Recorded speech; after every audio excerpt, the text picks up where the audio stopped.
but also, bring my own inspiration into the character. How did the papaya powder work into that? I'm curious. I didn't do it. No, but that was one of the things she told me that she used to do. Maybe like a secret. Enzymes, I guess. Yeah. Yes. Hi, I have a question for both of you. First, Lisa, when you did Mars Attacks, you have to just clarify this for me. Somebody told me you were dating Tim at that time, were you? We were together for 10 years. I didn't know. I didn't know if it was a rumor or, They were Okay. together for 10 years. Wow. Yeah. No, because we just saw him at a book signing last week at Barnes & Noble, or a week before. Martin. Yes. First, I want to say you look great, but I missed the little dimple in your chin. That wasn't my dimple. I also had bigger ears. It was a makeover to improve me. But before I ask my question, Yes. I have to tell you, I just retired. I taught at James Madison High School in Brooklyn 30 years. Wow. Yeah, wow, and I'm not crazy. Thank you. Well, At the high school. Bernie, who ran for president, he went to Madison. And Carole King, I believe, also. Carole King went there. And Ruth Bader Ginsburg. A lot of people went there. Yeah. Wanted to get out of there. But my question, I do have a question though. When you did film Ed Wood, Yes. did you ever meet Bela Lugosi? I never met Bela. I met Karloff, interesting. I never met Bela, no. But I saw a lot of his movies, and Tim kept sending me. I was doing a movie called Intersection with Sharon Stone and Richard Gere up in Vancouver. And if you saw that movie, I had a lot of time to look at videos. So I watched a lot of Lugosi and became a huge fan of his. I even saw a movie called Bela Lugosi Meets the Brooklyn Gorilla. Has anyone seen that film? Yeah. They say that Ed Wood's pictures are the worst ever. This picture. There's a Martin and Lewis look-alike. A guy who sings and a guy who does spastic humor. And then there's an old man in a castle injecting monkeys with a serum that turned them into a man in a terrible-looking gorilla suit. Bela Lugosi. And my heart went out to him because he was so serious and so working so hard in this terrible movie that I can't even tell you.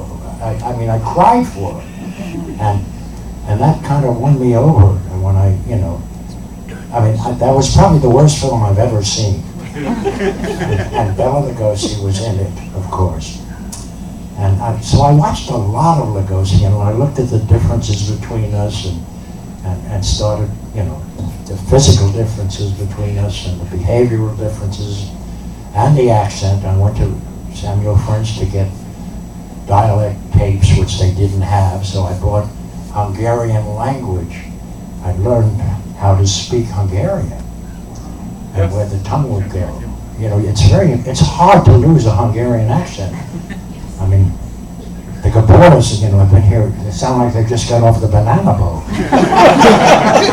And I remember when I first came to Hollywood, a guy called Joe Pasternak, the producer, came from Hungary. You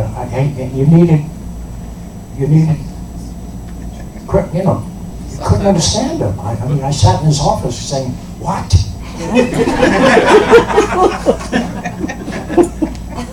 You needed subtitles. Yes, you needed those. Because I literally did not understand a thing he said to me. And he was a producer. He produced all the Diana Durbin movies.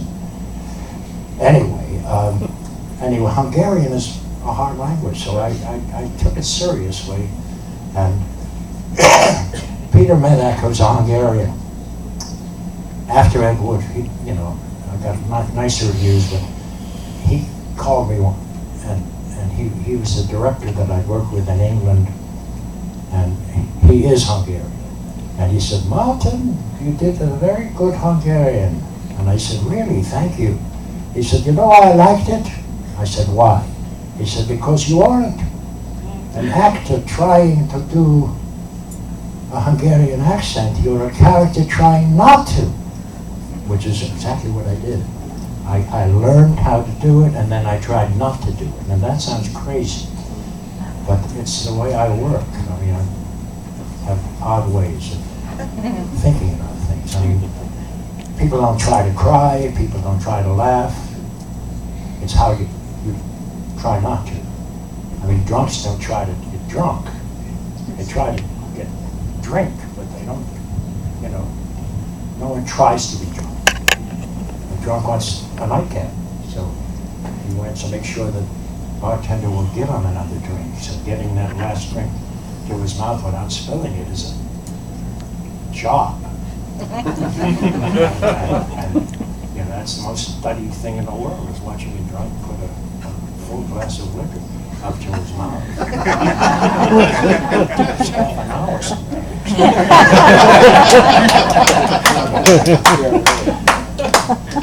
So anyway, but that was probably the best review I've ever got, because it was very astute and correct.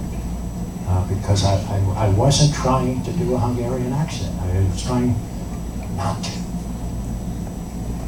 And that role won you an Academy Award, too. Just luck.